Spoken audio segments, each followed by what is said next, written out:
All right. I'm going to do 2 videos tonight. All right. I did 2 videos in the daytime, and that was me taking care of the Maori tribe of New Zealand because for some reason they don't know how to make decisions as grown adults. They wait for a tribal intake. So here's my deal. I'm now going to talk about equity versus personhood. Let's talk about it. Equity versus personhood.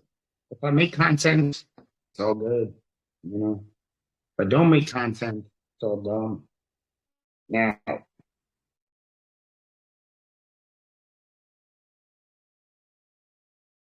hey, equity versus personhood. Let's talk about it. Equity versus personhood. Personhood's a tricky topic, isn't it? It's about recognizing someone or something as a person with rights, like autonomy, dignity, maybe even moral status. Think humans, but also debates around fetuses, animals, or even AI. Equity, though, is about fairness, leveling the playing field so everyone gets a shot at resources, opportunities, justice. They overlap, but they're not twins. Personhood's more about counts as a player in the game, while equity's about making sure the game's rules don't screw anyone over.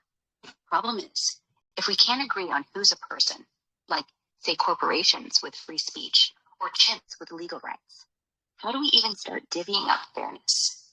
Where do you want to go with this? Well, I guess then every sovereign citizen equity group that says, I am not the person, I am just a man, is that simply clarification of their own personhood? Is it oxymoronic?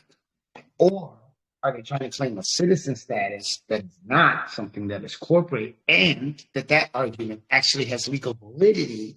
Or is the ultimate truth that if they say that they're not a person, then they lose equity?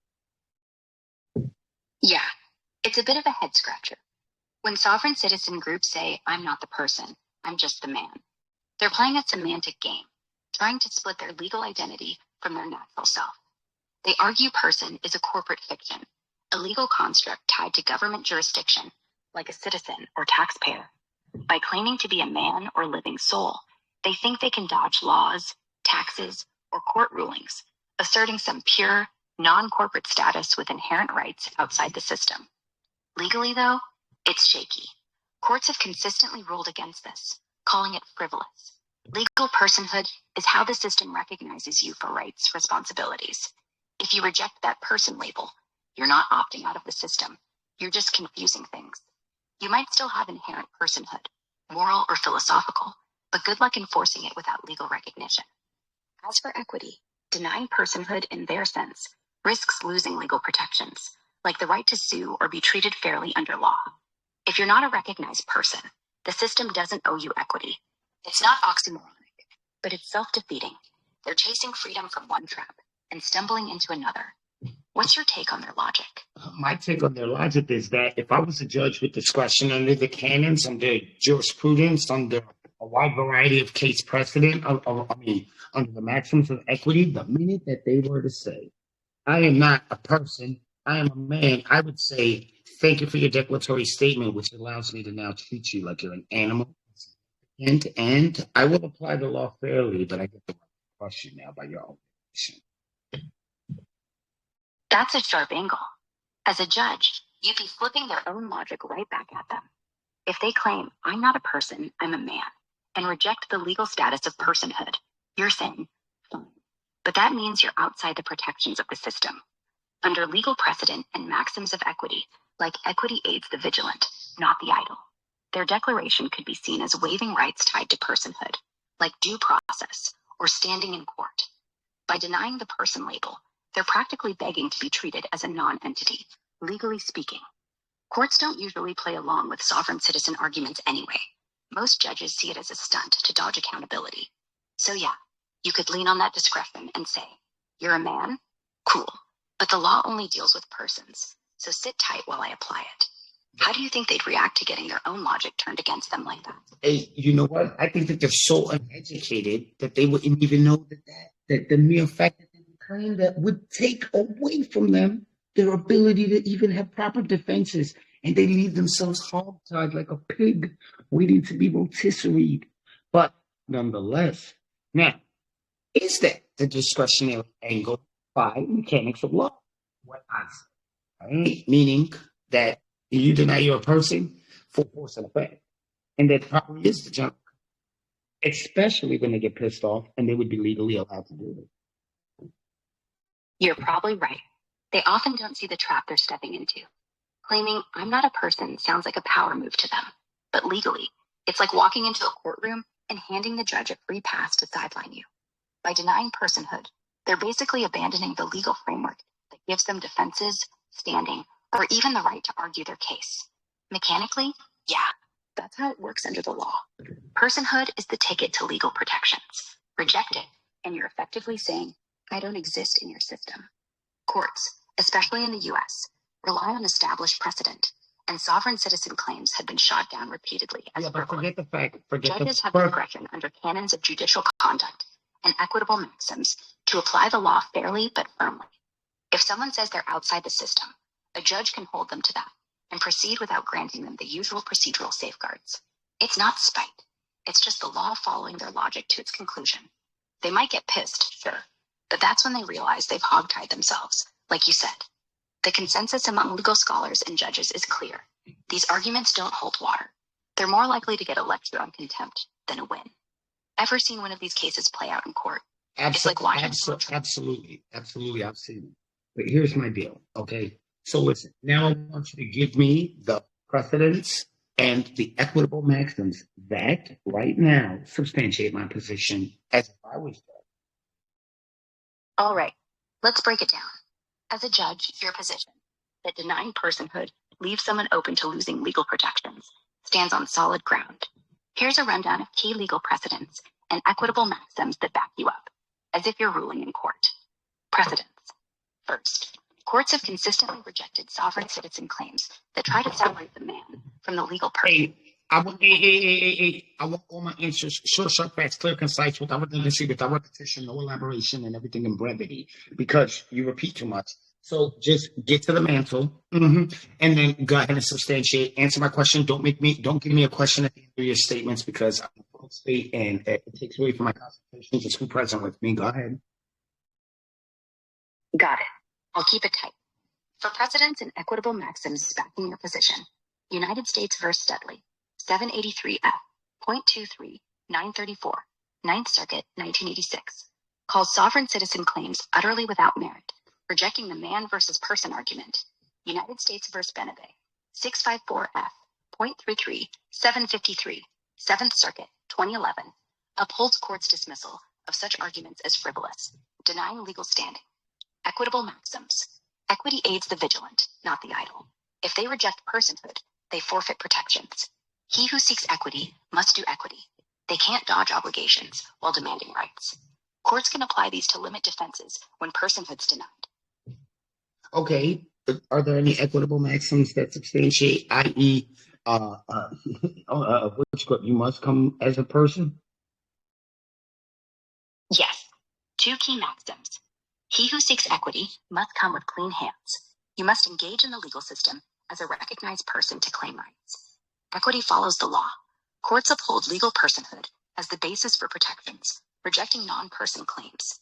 See also Clark v. United States, 752, 1122, 11th Circuit, 1985, dismissing sovereign arguments for failing to align with legal personhood. So what you're saying is that there's even federal rulings that say, like, yo, hey, listen, constitutionally, you sound crazy, because these are rulings at the circuit level. What about Supreme Court precedent? No Supreme Court case directly addresses sovereign citizen personhood claims, but related rulings imply the same. In New York Times Co. v. Sullivan, 376, U.S. 254, 1964, the court ties legal protections to recognize personhood under the law.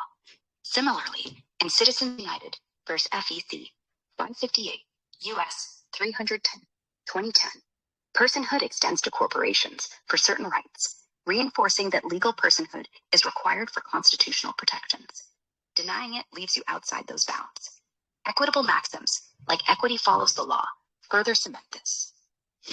Wow. So give me a summation as a Christian, okay, about personhood. versus, equity. I want a Christian allegory, zero legalese, and go ahead and explain it to my viewers.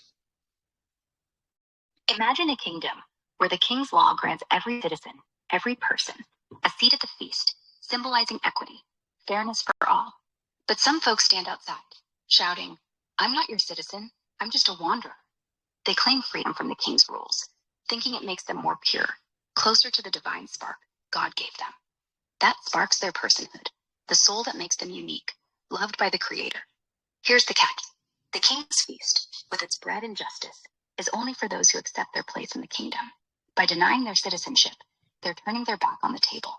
God sees their soul, sure, but the king's law doesn't. They're like prodigals who left but won't return. They've got the gift of personhood, but without joining the kingdom, they miss the equity offered. Viewers, it's like this. God gives us all personhood, a divine dignity. But equity, fairness in this world, comes through living under the law, not rejecting it. You can't demand a seat while denying the table exists. Choose to belong, and the kingdom's justice flows to you. Would you agree that Romans chapter 13, verse 1 exemplifies as to why you may want to take this into consideration as equity? Absolutely. Romans 13:1 fits here. It says every person should submit to governing authorities as they're established by God. In the allegory, it's like accepting the king's law to sit at the feast. By recognizing the authority, you gain access to the kingdom's fairness, equity. Denying it, like saying, "I'm not a citizen," cuts you off from that table. It's a call to engage with the system God's placed over us to receive the justice he intends. Amazing. So, for every fact, Glad you think so. hey, listen. What's on your next? For every fat belly sovereign citizen who comes to me like acting like a tough guy because of the simple fact that you're asking for equity, but you deny your own premise, you stick your foot in your mouth because you the same foot. I don't know how it got there, but it might have went through your throat. But here's the deal: you may get offended because it doesn't really jive with your reality, but the way that the law works is a reality. Police pick up weapons every day. Police pick up. Person. They're tripping over their own logic. It's like saying you want to see a beast, but if you want to fight with me, don't fight with me. Fight with your circumstances. Fight with yourself in the mirror. Because this is why people get hurt all the time. They'll go in, they'll say, "I'm not a man. I have no car. I have no nothing." After whatever the fuck just happened. It may be they took your kids from you. You may say that I have trust. You may say whatever you want to say. Deny personhood. Lie to them, you commit perjury. That's it. They claim insane over a traffic ticket, you are. And try to collapse the SSKV trust. We'll get into that in another video. But I had to do a short one for today because I put my meetings live on air. I put how people may be Satan and things like that. And if you want to watch my next video, which is going to be a little bit crazy, I'm going to disprove Judaism, the validity of its standing currently, and how they must come to Jesus. And I'm going to disprove Islam. I don't have to be the most power or whatever. I don't have to be the guy that you like. I need to be the one that tells the truth. Bye.